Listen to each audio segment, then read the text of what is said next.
కాజా పట్టి హుక్స్ పట్టి కుట్టేసిన తర్వాత మనం ఇక్కడ ఈ సైడ్ ఉంది చూసారా, ఇది ఫ్రంట్ పార్ట్. సైడ్ ఉన్నది ఈక్వల్ చేసుకోవాలి. అంటే ఈక్వల్ ఏంటి అంటున్నారు, ఆల్రెడీ ఈక్వల్ ఉంది కదా అని అనుకుంటున్నారా? చెప్పేది వినండి. ఇది back part. Okay, so back పార్ట్లో మనకి ఇది చూడండి ఎలా ఈక్వల్ ఉంది.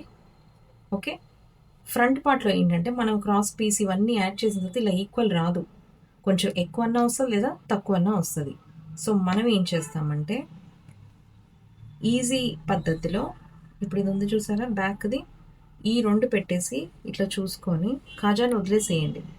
ఇలా పెట్టుకొని ఇక్కడ బ్యాక్ ప్రకారం ఇట్లా మార్కింగ్ చేసేసుకొని ఇక్కడ ఆమ్ హోల్ దగ్గర ఎడ్జ్ దగ్గర స్కేల్ ఇట్లా పెట్టుకొని ఇలా పెట్టి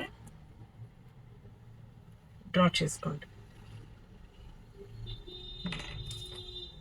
చూసారా ఎలా అడ్డదిడ్డంగా వచ్చిందో. సో ఇలా రాకుండా ఉండాలి అని అంటే మనం తీసేసుకోవాలి. సరే, ఇప్పుడు ఎక్స్ట్రా వచ్చిందని చెప్పేసి కట్ చేయకూడదు, ముందు దీన్ని జాయిన్ చేసేసుకోవాలి. కట్ చేశారంటే ఏమవుతుందంటే ఈ రెండు విడిపోతాయి. అందుకే ముందే మనం స్టిచ్ చేసేసుకుంటే ఈజీగా మనం అది కట్ చేసేసుకోవచ్చు. కొత్తగా నేర్చుకునే వాళ్ళకి నేను ఇవన్నీ చెప్తున్నాను, ఈ టిప్స్. ఆల్రెడీ వచ్చిన వాళ్ళకి ఏమైనా నేను చెప్పక్కర్లేదు, వాళ్ళకి ఐడియా ఉంటుంది. ఇప్పుడు చూడండి, ఇది ఇలా తీసేసుకోండి.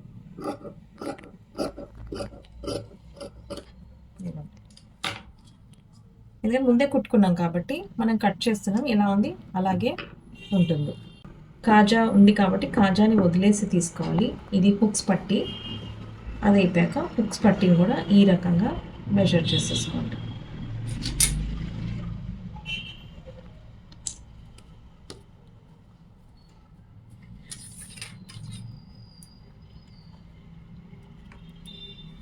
ఇది చాలా ఇంపార్టెంట్ ఇప్పుడు నేను చూపించేది. ఎందుకు అంటే మనము హ్యాండ్స్ వేసేసి తర్వాత కింద స్లీవ్ రౌండ్ నుంచి కింద నడుము వరకు కుడతాను చూసారా, కుట్టేటప్పుడు కరెక్ట్ వేలో రావాలి. ఇది ఇలా అడ్డదిడ్డంగా ఉంది అని అంటే రాదు. సో అందుకనే షోల్డర్ జాయినింగ్ చేసి ముందు ఇది చేసుకోవాలి. నేను స్టూడెంట్స్కి నేర్పించేటప్పుడు సిస్టమేటిక్గా నేర్పిస్తానండి, అప్పుడే మీకు పర్ఫెక్ట్గా వస్తుంది. ఏది పడితే అది ఆ బ్లౌజ్ కట్ చేసేసాం కదా అని చెప్పేసి వెనకాలది తీసేసుకొని ముందు చేతులు వేసేద్దాం, క్రాస్ పీస్ వేసేద్దాం అని కాదు. సిస్టమేటిక్గా పాయింట్ టు పాయింట్ నేను చూపిస్తాను. మీకు ఇంకా త్వరలో ఇంకా చాలా వీడియోస్ వస్తాయి. నన్ను ఫాలో అవ్వండి, సబ్స్క్రైబ్ చేసుకోండి, లైక్ చేయండి, షేర్ చేయండి. ఇంకా ఎవరైనా నేర్చుకునే వాళ్ళకి కూడా ఫార్వర్డ్ చేయండి.